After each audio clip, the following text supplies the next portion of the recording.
وبا یا مصیبت کے وقت گھروں کی چھتوں کے اوپر چڑھ کر اذان دینا،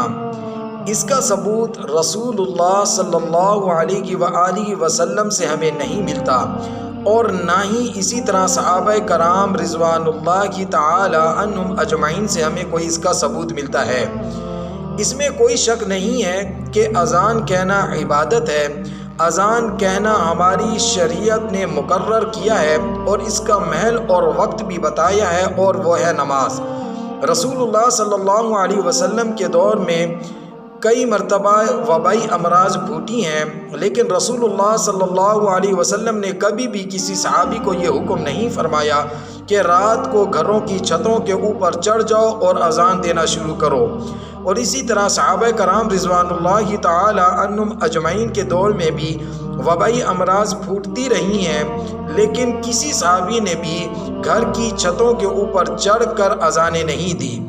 تو یہاں پر میں آپ سے یہ گزارش کرنا چاہتا ہوں کہ شریعت مطہرہ کو دیکھیں، اس میں جو کام کرنے کے کہا گئے ہیں وہ کرنے چاہیے، اور جن کا ثبوت شریعت مطہرہ سے ہمیں نہیں ملتا اسے ہمیں گریز کرنا چاہیے۔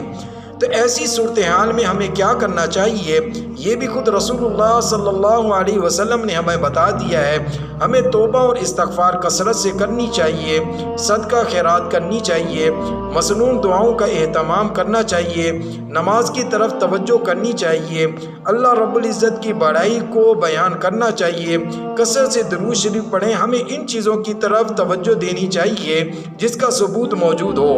نہ کہ ایسے افعال ہم کریں جن کا ثبوت نہ ملتا ہو۔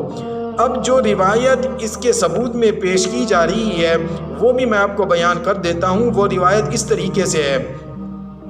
کہ جب کسی بستی میں اذان دی جائے تو اللہ تعالیٰ اس دن اپنے عذاب سے امن دے دیتا ہے۔ اب اس میں آپ دیکھیں کہ اس میں یہ کہیں پر بھی ذکر نہیں ہے کہ وبا میں یا مصیبت میں گھروں کی چھتوں کے اوپر رات کو چڑھ کے اذان دیں،